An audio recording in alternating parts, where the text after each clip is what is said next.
नमस्कार दर्शक बंधु, हर हर महादेव। आज भिडियो आम जाना महाशिवरात्रि महासंजोगर शुभ फल किसी राशि मान रहा जाऊँगी।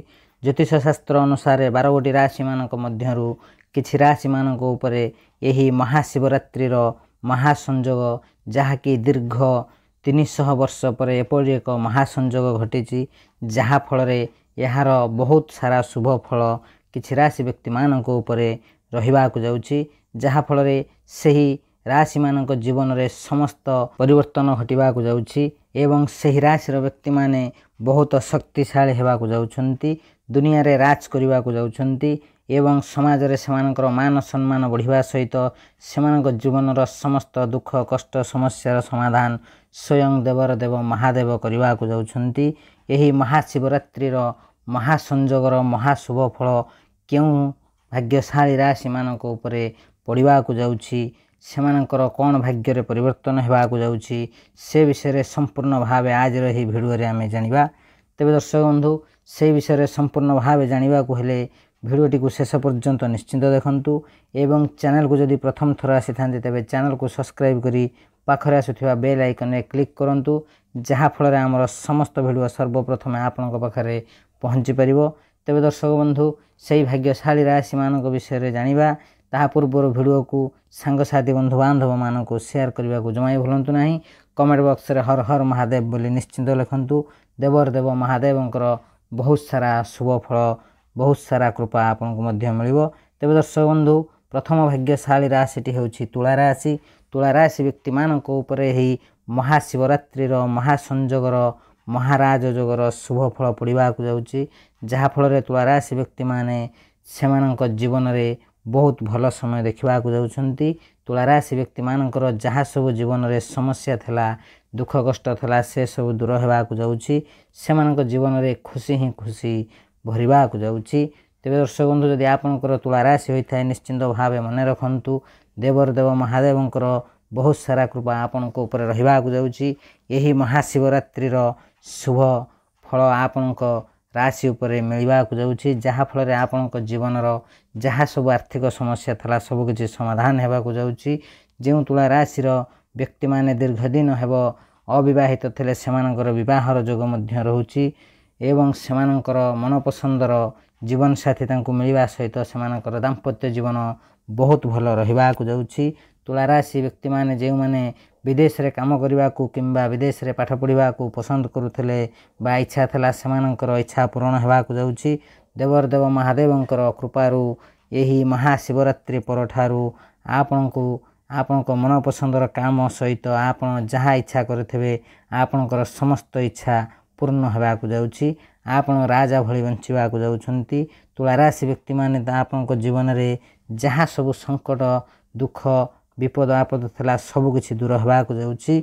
आ गोटे कथा भल भाव मन रखंतु, तुला राशि व्यक्ति माने आपनकर शत्रु माने जेते भी चेष्टा कले आपनकर किछि भी करि पारिबे नाही, कारण स्वयं देवर देव महादेवंकर विशेष कृपा आपनक ऊपर रहुछि, जहाँ फल आपनक जीवन जहाँ सब दुख कष्ट समस्या अछि सब किछि आपनकर दूर होगा सहित आपन एक बहुत बड़ खुशीर समय देखा सहित समाज रे मान सम्मान कमेबे एवं परिवार रे सुख शांति बढ़िबो। एवं जो तुला राशि व्यक्ति माने दीर्घ दिन हम बेरोजगार थिले सेमानकु तांकर मनपसंदर काम मिलवा सहित जो माने पूर्वर किछि बिजनेस करुथिले सेमानकु बिजनेस रे बहुत भल लाभ मिलवा जाउछि एवं जो तुला राशि व्यक्ति माने किछि गोटे नुआ करने को चेष्टा करथिले यही शुभ समय करंतु। आपनकर समय बहुत भल रही, निश्चिंत भाव आपनकर मनस्कामना पूर्ण होबो। जहाँ भी आपन नुआ जिनस करेंगे से आपको लाभ ही लाभ मिलवा जाउछि। निश्चिंत भाव आपनक मन रे गोटे चिंता करिथिबे कि एई जिनसटा कले भल होंता, निश्चिंत करंतु। समय बहुत भल अछि, निश्चिंत भाव शुभ फल मिलिबो। तेबे दर्शक बंधु, जदि आपनकर एही राशि होता है निश्चिंत भाव भिडियोटी को गोटे लाइक कमेंट एवं चैनल को सब्सक्राइब करने सहित सांगसाथी बंधु बांधव मानक भिडियोटी को शेयर करंतु एवं कमेंट बॉक्स रे ओम नमः शिवाय बोली निश्चिंत लिखंतु। देवर देव महादेवंकर बहुत सारा कृपा आपन को मध्य मिलिबो। तेबे दर्शक बंधु, द्वितीय भाग्यशाली राशिटी होछि सिंह राशि। सिंह राशि व्यक्ति मानक जीवन में यही महाशिवरात्रि महाराज जोगर बहुत सारा शुभ फल मिलवा जाउछि, ଯାହାଫଳରେ ସିଂହ ରାଶି ବ୍ୟକ୍ତିମାନଙ୍କ ଜୀବନର ସମସ୍ତ ଦୁଃଖ କଷ୍ଟ ସମସ୍ୟାର ସମାଧାନ ହେବାକୁ ଯାଉଛି। ଯେଉଁ ସିଂହ ରାଶି ବ୍ୟକ୍ତିମାନେ ଦୀର୍ଘ ଦିନ ହେବ ଋଣରେ ବୁଡ଼ି ରହିଥିଲେ, ଧାର ଉଧାର କାର୍ଯ୍ୟ ବହୁତ କରି ପକାଇଥିଲେ, ସେସବୁ ସୁଝିବାର ସୁବର୍ଣ୍ଣ ସୁଯୋଗ ଆସିଯାଇଛି। ବାସ୍ ଆପଣ ଖାଲି ଚେଷ୍ଟା କରନ୍ତୁ, ନିଶ୍ଚିନ୍ତ ଭାବେ ସୁଝିପାରିବେ। ସିଂହ ରାଶି ବ୍ୟକ୍ତିମାନେ ଯଦି କିଛି ବିଜନେସ୍ କରୁଛନ୍ତି ତେବେ ମନ ଧ୍ୟାନ ଦେଇ ବିଜନେସ୍ କରନ୍ତୁ। ଭଲ ଭାବରେ ମନେ ରଖନ୍ତୁ, ସିଂହ ରାଶି ବ୍ୟକ୍ତିମାନେ ଆପଣଙ୍କ ଉପରେ ଦେବର ଦେବ ମହାଦେବଙ୍କର ସ୍ୱୟଂ କୃପା ରହୁଛି, ଯାହାଫଳରେ ଆପଣ ଯେକୌଣସି କାର୍ଯ୍ୟ କରିବେ ସେଥିରେ ଲାଭ ହିଁ ଲାଭ ମିଳିବାକୁ ଯାଉଛି। ତେଣୁକରି ଚିନ୍ତା କରିବା ଛାଡ଼ି ଦିଅନ୍ତୁ, କୌଣସି ଏକ କାର୍ଯ୍ୟ କରନ୍ତୁ, ନିଶ୍ଚିନ୍ତ ଭାବେ ସଫଳତା ଆପଣଙ୍କ ପଛରେ ଧାଇଁବ। ସିଂହ ରାଶି ବ୍ୟକ୍ତିମାନଙ୍କର ଯାହା ସବୁ ଶାରୀରିକ ମାନସିକ ପାରିବାରିକ ଅଶାନ୍ତି ଥିଲା, ସବୁକିଛି ସମସ୍ୟାର ସମାଧାନ ହେବ। ନିଶ୍ଚିନ୍ତ ଭାବେ ଆପଣଙ୍କ ଜୀବନରେ ଏକ ବହୁତ ଭଲ ସମୟ ଆସିବାକୁ ଯାଉଛି। ଏହି ମହାସଂଯୋଗ ମହାଶିବରାତ୍ରିର ଶୁଭ ଫଳ ଆପଣଙ୍କ ରାଶି ଉପରେ ରହିବାକୁ ଯାଉଛି। ସ୍ୱୟଂ ଦେବର ଦେବ ମହାଦେବଙ୍କର କୃପାରୁ ସିଂହ ରାଶି ବ୍ୟକ୍ତିମାନେ ଯେଉଁମାନେ ବିବାହ କରିଛନ୍ତି ସେମାନଙ୍କର ପରିବାରରେ ସୁଖ ଶାନ୍ତି ବଢ଼ିବା ସହିତ ସେମାନଙ୍କର ଦାମ୍ପତ୍ୟ ଜୀବନ ବହୁତ ଭଲ ରହିବାକୁ ଯାଉଛି। ସିଂହ ରାଶି ବ୍ୟକ୍ତିମାନଙ୍କର ଜୀବନରେ ଧନର କୌଣସି ଅଭାବ ରହିବ ନାହିଁ। ଦେବର ଦେବ ମହାଦେବଙ୍କ କୃପାରୁ ଆପଣଙ୍କର ସମସ୍ତ ଧାର ଉଧାର କାର୍ଯ୍ୟ ଲୋନ୍ ସୁଝିବାକୁ ଯାଉଛି ଏବଂ ଆପଣଙ୍କ ଜୀବନରେ ବହୁତ ଭଲ ସମୟଟି ଆସିବାକୁ ଯାଉଛି, ଯାହାର ସଦୁପଯୋଗ କରନ୍ତୁ, ଶୁଭ ଫଳ ପାଆନ୍ତୁ। ତେବେ ଦର୍ଶକ ବନ୍ଧୁ, ଯଦି ଆପଣଙ୍କର ସିଂହ ରାଶି ହୋଇଥାଏ, ଭିଡ଼ିଓଟିକୁ ଗୋଟେ ଲାଇକ୍ କମେଣ୍ଟ ଏବଂ ଚ୍ୟାନେଲକୁ ସବସ୍କ୍ରାଇବ୍ କରିବାକୁ ଜମା ଭୁଲନ୍ତୁ ନାହିଁ, ଏହା ବିଲକୁଲ ମାଗଣା ହୋଇଥାଏ। ତେବେ ଦର୍ଶକ ବନ୍ଧୁ, ତୃତୀୟ ଭାଗ୍ୟଶାଳୀ ରାଶିଟି ହେଉଛି ବୃଷ ରାଶି। ବୃଷ ରାଶି ବ୍ୟକ୍ତିମାନଙ୍କ ଜୀବନରେ ଏହି ମହାଶିବରାତ୍ରିର ମହାରାଜ ଯୋଗର ଶୁଭ ଫଳ ପଡ଼ିବାକୁ ଯାଉଛି, ଯାହାଫଳରେ ବୃଷ ରାଶି ବ୍ୟକ୍ତିମାନଙ୍କ ଜୀବନର ସମସ୍ତ ଆର୍ଥିକ ସମସ୍ୟାର ସମାଧାନ ହେବା ସହିତ ଆପଣଙ୍କୁ ନୂଆ ନୂଆ ବିଜନେସ୍ କରିବା ପାଇଁ ଆପଣଙ୍କ ମୁଣ୍ଡରେ ବୁଦ୍ଧି ଆସିବ ବା ଆପଣଙ୍କୁ ଦେଖାଯିବ ଆପଣ ନୂଆ ନୂଆ କିଛି ବିଜନେସ୍ କରିବେ, ଯାହା ଯେଉଁଥିରେ ମଧ୍ୟ ଆପଣ ବହୁତ ସାରା ସଫଳ ପାଇବାକୁ ଯାଉଛନ୍ତି। ନିଶ୍ଚିନ୍ତ ଭାବେ କରନ୍ତୁ, ଯାହା ମନରେ ଚିନ୍ତା କରିଛନ୍ତି ସେହିସବୁ କାମ କରନ୍ତୁ, ନିଶ୍ଚିନ୍ତ ଭାବେ ସଫଳତା ଆପଣଙ୍କୁ ମିଳିବ ହିଁ ମିଳିବ, ସେଥିରେ ଚିନ୍ତା କରିବାର କିଛି ନାହିଁ। ବୃଷ ରାଶି ବ୍ୟକ୍ତିମାନଙ୍କ ଜୀବନର ସମସ୍ତ ଦୁଃଖ କଷ୍ଟ ସମସ୍ୟା ଦୂର କରିବାକୁ ଯାଉଛନ୍ତି ସ୍ୱୟଂ ଦେବର ଦେବ ମହାଦେବ ଗୋସାଇଁ। ବାସ୍ ଆପଣଙ୍କୁ କେବଳ ଏତିକି ଧ୍ୟାନ ରଖିବାର ଅଛି, ଆପଣ ସଦାସର୍ବଦା ଟିକେ ମାପିଚିପି ଚଳନ୍ତୁ, ଆପଣଙ୍କର କଥା ଟିକେ ମଧୁର କରନ୍ତୁ, କଟୁ କଥା କହି କାହାରି ଆଗରେ ଖରାପ ହେବାକୁ ଚେଷ୍ଟା କରନ୍ତୁ ନାହିଁ। ମଧୁର କଥା କହି ମନ କିଣି କାର୍ଯ୍ୟ ହାସଲ କରିବାର ଯୋଗ୍ୟତା ଆପଣଙ୍କର ଅଛି, ସେହି କାମଟି କରନ୍ତୁ, ନିଶ୍ଚିନ୍ତ ଭାବେ ସଫଳ ହିଁ ସଫଳ ଆପଣଙ୍କୁ ମିଳିବ। ଯେଉଁ ବୃଷ ରାଶି ବ୍ୟକ୍ତିମାନେ ଦୀର୍ଘ ଦିନ ହେବ ଅବିବାହିତ ଥିଲେ, ସେମାନଙ୍କୁ ତାଙ୍କ ମନପସନ୍ଦର ଜୀବନସାଥୀ ମିଳିବା ସହିତ ସେମାନଙ୍କର ଦାମ୍ପତ୍ୟ ଜୀବନ ବହୁତ ଭଲ ରହିବାକୁ ଯାଉଛି। ଏହି ମହାଶିବରାତ୍ରିର ମହାସଂଯୋଗର ମହାରାଜ ଯୋଗରୁ ବୃଷ ରାଶି ବ୍ୟକ୍ତିମାନଙ୍କ ପାଇଁ ବହୁତ ଶୁଭ ସମୟ ଆସିଯାଇଛି। ଆପଣଙ୍କ ଜୀବନରେ ସୁଖ ହିଁ ସୁଖ ଆସିବାକୁ ଯାଉଛି, ଆପଣଙ୍କ ପରିବାରରେ ସୁଖ ଶାନ୍ତି ବଢ଼ିବାକୁ ଯାଉଛି, ପିଲାମାନଙ୍କ ସହିତ ଆପଣଙ୍କର ବହୁତ ଭଲ ଶୁଭ ଖବର ମିଳିବାକୁ ଯାଉଛି ଏବଂ ଆପଣଙ୍କର ଦାମ୍ପତ୍ୟ ଜୀବନ ବହୁତ ଭଲ ରହିବାକୁ ଯାଉଛି। ଯେଉଁ ବୃଷ ରାଶି ବ୍ୟକ୍ତିମାନେ ପ୍ରେମ କରୁଥିଲେ ସେମାନଙ୍କର ପ୍ରେମ ସମ୍ପର୍କରେ ମଧ୍ୟ ଦୃଢ଼ତା ଆସିବାକୁ ଯାଉଛି ଏବଂ ସେମାନଙ୍କର ସଚ୍ଚା ପ୍ରେମ ମିଳିବାକୁ ଯାଉଛି। ତେବେ ଦର୍ଶକ ବନ୍ଧୁ, ଯଦି ଆପଣଙ୍କର ଏହି ରାଶି ହୋଇଥାଏ, ନିଶ୍ଚିନ୍ତ ଭାବେ ଗୋଟିଏ କଥା ମନେ ରଖନ୍ତୁ, ଦେବର ଦେବ ମହାଦେବଙ୍କର ବହୁତ ସାରା କୃପା ରହୁଛି। କେବଳ ଆପଣ ଭାବିଚିନ୍ତି ବୁଦ୍ଧି ବିଚାରି କାମ କରନ୍ତୁ, ମଧୁର କଥାଟି କହିବାକୁ ଭୁଲନ୍ତୁ ନାହିଁ। ଦର୍ଶକ ବନ୍ଧୁ, ବୃଷ ରାଶି ବ୍ୟକ୍ତିମାନେ ଭଲ ଭାବରେ ମନେ ରଖନ୍ତୁ, ମଧୁର କଥା କହି ସବୁ କାମ କରିପାରିବେ ଆପଣ, ତେଣୁକରି ବଚନ ମଧୁର କରିବା ନିଶ୍ଚିନ୍ତ ଆବଶ୍ୟକ ଆପଣଙ୍କ ପାଇଁ। ତେବେ ଦର୍ଶକ ବନ୍ଧୁ, ବଚନ ମଧୁର କରନ୍ତୁ, ସବୁ କାର୍ଯ୍ୟ ହାସଲ କରନ୍ତୁ, ଆଜି ଏହି ଶୁଭ ଫଳର ଫାଇଦା ଉଠାନ୍ତୁ। ବୃଷ ରାଶି ବ୍ୟକ୍ତିମାନେ ଆପଣଙ୍କର ଜୀବନରେ ବହୁତ ଭଲ ସମୟ ଆସିବାକୁ ଯାଉଛି। ତେବେ ଦର୍ଶକ ବନ୍ଧୁ, ଯଦି ଆପଣଙ୍କର ଏହି ରାଶି ହୋଇଥାଏ, ନିଶ୍ଚିନ୍ତ ଭାବେ ଭିଡ଼ିଓଟିକୁ ଗୋଟେ ଲାଇକ୍ କମେଣ୍ଟ ସେୟାର ଏବଂ ଚ୍ୟାନେଲକୁ ସବସ୍କ୍ରାଇବ୍ କରିବାକୁ ଜମା ଭୁଲିବେ ନାହିଁ, ଏହା ବିଲକୁଲ ମାଗଣା ହୋଇଥାଏ। ଚତୁର୍ଥ ଭାଗ୍ୟଶାଳୀ ରାଶିଟି ହେଉଛି କୁମ୍ଭ ରାଶି। ହଁ ଦର୍ଶକ ବନ୍ଧୁ, କୁମ୍ଭ ରାଶି ବ୍ୟକ୍ତିମାନଙ୍କ ଉପରେ ଏହି ମହାଶିବରାତ୍ରିର ମହାସଂଯୋଗର ମହାରାଜ ଯୋଗର ଶୁଭ ଫଳ ମିଳିବାକୁ ଯାଉଛି। ତେବେ ଦର୍ଶକ ବନ୍ଧୁ, ଯଦି ଆପଣଙ୍କର କୁମ୍ଭ ରାଶି ହୋଇଥାଏ, ନିଶ୍ଚିନ୍ତ ଭାବେ ଗୋଟିଏ କଥା ସଦାସର୍ବଦା ମନେ ରଖନ୍ତୁ, ସବୁବେଳେ ସତ୍ ପଥରେ ଚାଲନ୍ତୁ, ସତ କଥା କହିବାକୁ ଚେଷ୍ଟା କରନ୍ତୁ, ନିଶ୍ଚିନ୍ତ ଭାବେ ଆପଣଙ୍କର ମଙ୍ଗଳ ହେବ।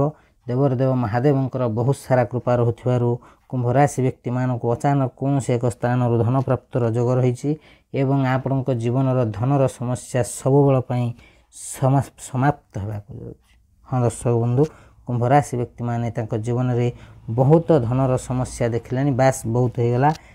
ଆଜି ପରଠାରୁ ମହାଶିବରାତ୍ରିର ମହାସଂଯୋଗର ଶୁଭ ଫଳରୁ କୁମ୍ଭ ରାଶି ବ୍ୟକ୍ତିମାନଙ୍କ ଜୀବନରୁ ଧନର ସମସ୍ତ ସମସ୍ୟା ଦୂର ହେବାକୁ ଯାଉଛି। ଭଲ ଭାବରେ ମନେ ରଖନ୍ତୁ ଦର୍ଶକ ବନ୍ଧୁ, ଆପଣଙ୍କର ସମସ୍ତ ଧନର ସମସ୍ୟା ଦୂର ହେବାକୁ ଯାଉଛି ଏବଂ ଆପଣଙ୍କର ଆଗାମୀ ସମୟ ବହୁତ ଭଲ ରହିବାକୁ ଯାଉଛି।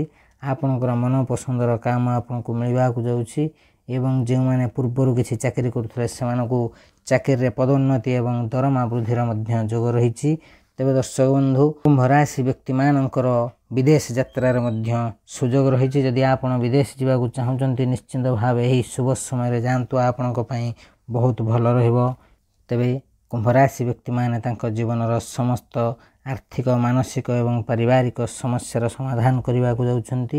କୁମ୍ଭ ରାଶି ବ୍ୟକ୍ତିମାନଙ୍କ ପାଇଁ ସେମାନଙ୍କ ସନ୍ତାନମାନଙ୍କ ଠାରୁ କିଛି ଶୁଭ ଖବର ମିଳିବାକୁ ଯାଉଛି। କୁମ୍ଭ ରାଶିର ବିଦ୍ୟାର୍ଥୀମାନଙ୍କର ମଧ୍ୟ ପାଠ ପଢ଼ାରେ ମନ ଲାଗିବା ସହିତ ଆଗାମୀ ସମୟରେ ଯାହା ସବୁ ଏକ୍ଜାମ୍ ଅଛି ସେସବୁରେ ସେମାନେ କୃତକାର୍ଯ୍ୟ ହେବାକୁ ଯାଉଛନ୍ତି। ତେବେ ଦର୍ଶକ ବନ୍ଧୁ, ଯଦି ଆପଣଙ୍କର କୁମ୍ଭ ରାଶି ହୋଇଥାଏ ନିଶ୍ଚିନ୍ତ ହୋଇଯାଆନ୍ତୁ। ଆଜି ପରଠାରୁ ଆପଣଙ୍କ ଜୀବନର ଧନର ସମସ୍ୟା ସମ୍ପୂର୍ଣ୍ଣ ଭାବେ ସରିଯିବ।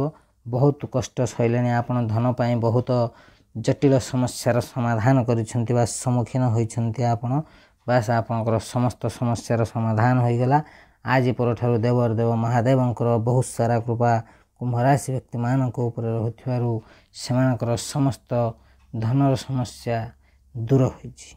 ତେବେ ଦର୍ଶକ ବନ୍ଧୁ, ଯଦି ଆପଣଙ୍କର କୁମ୍ଭ ରାଶି ହୋଇଥାଏ ନିଶ୍ଚିନ୍ତ ଭାବେ ଭିଡ଼ିଓଟିକୁ ଗୋଟେ ଲାଇକ୍, କମେଣ୍ଟ ଏବଂ ଚ୍ୟାନେଲକୁ ସବସ୍କ୍ରାଇବ୍ କରିବାକୁ ଜମା ଭୁଲନ୍ତୁ ନାହିଁ। କମେଣ୍ଟ ବକ୍ସରେ ହର ହର ମହାଦେବ ବୋଲି ନିଶ୍ଚିନ୍ତ ଲେଖନ୍ତୁ। ଦେବର ଦେବ ମହାଦେବଙ୍କର ବହୁତ ସାରା କୃପା ଆପଣଙ୍କୁ ମିଳିବ। ତେବେ ଦର୍ଶକ ବନ୍ଧୁ, ପଞ୍ଚମ ଭାଗ୍ୟଶାଳୀ ରାଶିଟି ହେଉଛି ମିଥୁନ ରାଶି। ମିଥୁନ ରାଶି ବ୍ୟକ୍ତିମାନଙ୍କ ଉପରେ ଏହି ମହାଶିବରାତ୍ରିର ମହାସଂଯୋଗ ରାଜଯୋଗର ଶୁଭ ଫଳ ମିଳିବାକୁ ଯାଉଛି, ଯାହାଫଳରେ ମିଥୁନ ରାଶି ବ୍ୟକ୍ତିମାନଙ୍କର ଯାହା ସବୁ ଧନଜନିତ ସମସ୍ୟା ଥିଲା ସବୁକିଛି ଦୂର ହେବାକୁ ଯାଉଛି। ମିଥୁନ ରାଶି ବ୍ୟକ୍ତିମାନଙ୍କୁ ସେମାନଙ୍କର ସଚ୍ଚା ପ୍ରେମ ମିଳିବାକୁ ଯାଉଛି ଏବଂ ସେମାନେ ଯଦି ଏହି ସମୟରେ ପ୍ରେମ ବିବାହ କରିବାକୁ ଚାହାନ୍ତି ନିଶ୍ଚିନ୍ତ ଭାବେ କରିପାରିବେ। ଆପଣଙ୍କର ଶୁଭ ସମୟ ରହିଛି। ଦେବର ଦେବ ମହାଦେବଙ୍କର ବହୁତ ସାରା କୃପା ରହୁଥିବାରୁ ଆପଣଙ୍କ ଜୀବନରେ ଆପଣ ବହୁତ ବଡ଼ ପରିବର୍ତ୍ତନ ଦେଖିବାକୁ ଯାଉଛନ୍ତି। ତେବେ ଦର୍ଶକ ବନ୍ଧୁ, ଯଦି ଆପଣଙ୍କର ମିଥୁନ ରାଶି ହୋଇଥାଏ ଟିକେ ନିଶ୍ଚିନ୍ତ ଭାବେ ଚିନ୍ତା କରନ୍ତୁ। ଆପଣଙ୍କର ଜୀବନରେ ବହୁତ ସାରା ଦୁଃଖ କଷ୍ଟ ସମସ୍ୟା ରହିଛି। ବହୁତ ପାରିବାରିକ ହେଉ କିମ୍ବା ଆର୍ଥିକ ହେଉ ବହୁତ ସମସ୍ୟା ଆପଣ ସହିଲେଣି। ବାସ୍ ହେଇଗଲା, ବହୁତ ହେଇଗଲା। ଆପଣଙ୍କ ଜୀବନର ସମସ୍ତ ଦୁଃଖ କଷ୍ଟ ସମସ୍ୟାର ଦୂର କରିବାକୁ ଯାଉଛନ୍ତି ଦେବର ଦେବ ମହାଦେବ ଗୋସାଇଁ। ମିଥୁନ ରାଶି ବ୍ୟକ୍ତିମାନଙ୍କର ପରିବାରରେ ସୁଖ ଶାନ୍ତି ବଢ଼ିବାକୁ ଯାଉଛି ଏବଂ ସେମାନଙ୍କର ସମାଜରେ ମାନ ସମ୍ମାନ ବଢ଼ିବାକୁ ଯାଉଛି ଏବଂ ଯେଉଁ ମିଥୁନ ରାଶି ବ୍ୟକ୍ତିମାନେ ଦୀର୍ଘ ଦିନ ହେବ ବେରୋଜଗାର ଥିଲେ ସେମାନଙ୍କୁ ତାଙ୍କ ମନପସନ୍ଦର କାମ ମିଳିବାକୁ ଯାଉଛି। ଯେଉଁ ମିଥୁନ ରାଶି ପ୍ରେମ କରୁଥିଲେ ସେମାନଙ୍କୁ ତାଙ୍କର ସଚ୍ଚା ପ୍ରେମ ମିଳିବା ସହିତ ସେମାନଙ୍କର ଆଗାମୀ ଦାମ୍ପତ୍ୟ ଜୀବନ ବହୁତ ଭଲ ରହିବାକୁ ଯାଉଛି। ତେବେ ଦର୍ଶକ ବନ୍ଧୁ, ମିଥୁନ ରାଶି ବ୍ୟକ୍ତିମାନଙ୍କର ଜୀବନର ଯାହା ସବୁ ଦୁଃଖ କଷ୍ଟ ସମସ୍ୟା ଥିଲା ସବୁକିଛି ଦୂର କରିବାକୁ ଯାଉଛନ୍ତି ପ୍ରଭୁ ଦେବର ଦେବ ମହାଦେବ ଗୋସାଇଁ, ଯାହାଫଳରେ ସେମାନଙ୍କ ଜୀବନର ସବୁ ଦୁଃଖ କଷ୍ଟ ସମସ୍ୟା ଦୂର ହୋଇ ଶୁଭର ସମୟ ଆସିବାକୁ ଯାଉଛି। ତେବେ ଦର୍ଶକ ବନ୍ଧୁ, ଯଦି ଆପଣଙ୍କର ମିଥୁନ ରାଶି ହୋଇଥାଏ ନିଶ୍ଚିନ୍ତ ଭାବେ ଭିଡ଼ିଓଟିକୁ ଗୋଟେ ଲାଇକ୍, କମେଣ୍ଟ, ସେୟାର ଏବଂ ଚ୍ୟାନେଲକୁ ସବସ୍କ୍ରାଇବ୍ କରିବା ସହିତ କମେଣ୍ଟ ବକ୍ସରେ ଓମ୍ ନମଃ ଶିବାୟ ନିଶ୍ଚିନ୍ତ ଲେଖନ୍ତୁ, ଯାହାଫଳରେ ଦେବର ଦେବ ମହାଦେବଙ୍କର ବହୁତ ସାରା କୃପା ଆପଣଙ୍କୁ ମଧ୍ୟ ମିଳିବ। ତେବେ ଦର୍ଶକ ବନ୍ଧୁ, ଆଜିର ଭିଡ଼ିଓରେ ଆମେ ଜାଣିଲେ ମହାଶିବରାତ୍ରିର ମହାସଂଯୋଗ ମହାରାଜ ଯୋଗର ଶୁଭ ଫଳ କେଉଁ କେଉଁ ରାଶିମାନଙ୍କ ଉପରେ ରହିବାକୁ ଯାଉଛି, ସେମାନଙ୍କ ଜୀବନରେ କ'ଣ ସବୁ ପରିବର୍ତ୍ତନ ହେବାକୁ ଯାଉଛି। ତେବେ ଦର୍ଶକ ବନ୍ଧୁ, ଭିଡ଼ିଓଟିକୁ ଶେଷ ପର୍ଯ୍ୟନ୍ତ ଦେଖିଥିବାରୁ ଅଶେଷ ଅଶେଷ ଧନ୍ୟବାଦ। ଯଦି ଏହି ରାଶିମାନଙ୍କ ମଧ୍ୟରୁ କୌଣସି ବି ରାଶି ଆପଣଙ୍କର ହୋଇଥାଏ ନିଶ୍ଚିନ୍ତ ଭାବେ ଭିଡ଼ିଓଟିକୁ ଗୋଟେ ଲାଇକ୍ କରି ସବସ୍କ୍ରାଇବ୍ କରିବାକୁ ଜମା ଭୁଲନ୍ତୁ ନାହିଁ। ତେବେ ଦର୍ଶକ ବନ୍ଧୁ, ଆଜିର ଭିଡ଼ିଓକୁ ଏଇଠି ରଖୁଛୁ। ନମସ୍କାର। ଓମ୍ ନମଃ ଶିବାୟ। ହର ହର ମହାଦେବ।